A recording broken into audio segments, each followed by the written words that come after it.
I'm Charlotte Abbott with Smile for You, and today I wanted to talk about doing the right thing in business and business ethics.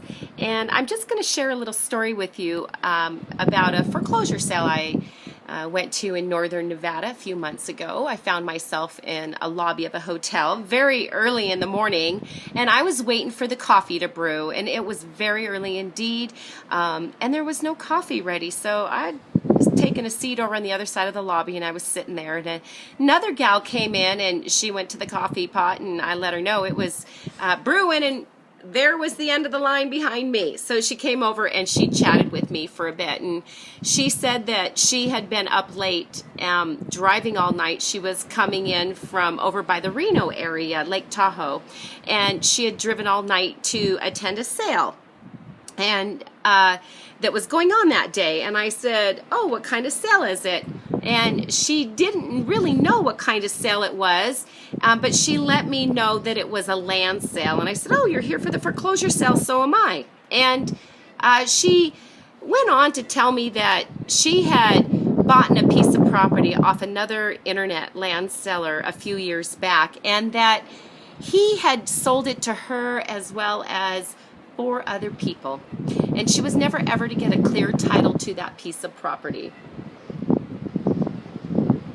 So she had received a notice that this property was being foreclosed on for delinquent taxes, and she let me know that she was here to buy it for minimum bid. Ooh, I let her know that there was probably at least me and 10 other guys that I at least know that buy and sell land for a living at this sale, because I'd seen them the night before, and nothing would be going for minimum bid that day. Ooh, I felt really bad too, because I saw just her tears in her eyes instantly, and I felt really bad, and I said, "But why don't you tell me what property it is, and at least I'll let my buddies know your story, and ask them to let you have this one.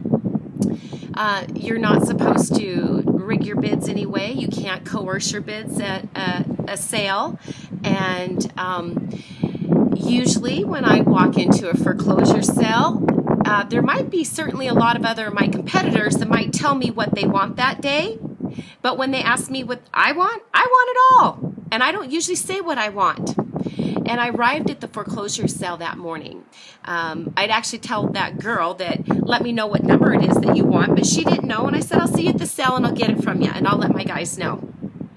So I walked into that foreclosure sale almost right before it began, and it was standing room only. There was probably over 150 properties going for sale that day, and there was lots of bidders. I don't know, 70, 100. There was a lot of bidders there, and I certainly knew many people in the crowd, nowhere to sit, making my way through the back. And as I'm doing so, I'm going through and saying hi to my friends who are also my competitors. And I let them know that I really wanted a piece of land today, and they better not bid on it, because I had met a girl in the lobby, and I quickly spread the word that they should just do the right thing and let this girl get this property. So I saw her at the back of the steps as well, at the back of the courthouse, and she told me what number it was, and I said, "Okay, I will let my friends know." And so we were a good hour into that sale, and I was very, very heavily buying at this sale. I was, bidder number 2, and I felt like I was number 1, but bidder number 2 being my bidder number card I was holding up that day. And it came a point where it was time for her property to come up, and I said, "Okay, this one's for my friend," out loud before it happened, and the treasurer said, "Okay, wait, do we have an opening bid?" And she raised her card and she called her opening bid. And she said, "Are there any other bids?" And the room was silent.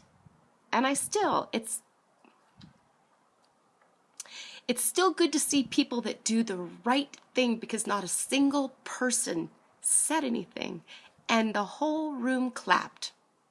That is doing the right thing in business. And when your heart does the right thing, and you're a woman and you get tears in your eyes, that's a good business person. And I am so proud.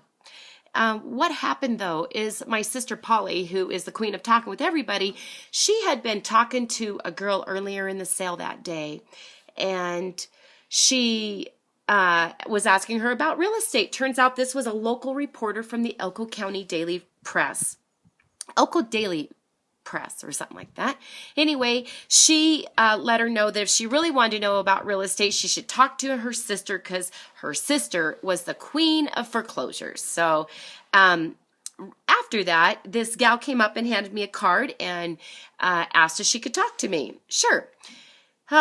Boy, it was 5:30 that night when I realized I hadn't called her, and I called her and I had a brief 30, 40-minute phone chat with her, and I really shared with her the highlight of my day.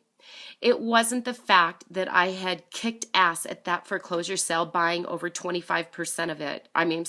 Buying at least 25 properties. That's not 25%. What is it? 1/8 of it? But I was really still excited because there was at least 70 to 100 bidders that day, and I had been able to dominate that sale. And I got some really, really good prices, dirt cheap that day. But that wasn't the highlight of my day. The highlight had been just setting this girl's heart free. She had let me know that it had caused her a lot of mental anguish. Not everybody can deal with land properties. That's why there's so many land opportunities out there for people that are buyers. There's enough land for all of us. She can have her piece. There was many more.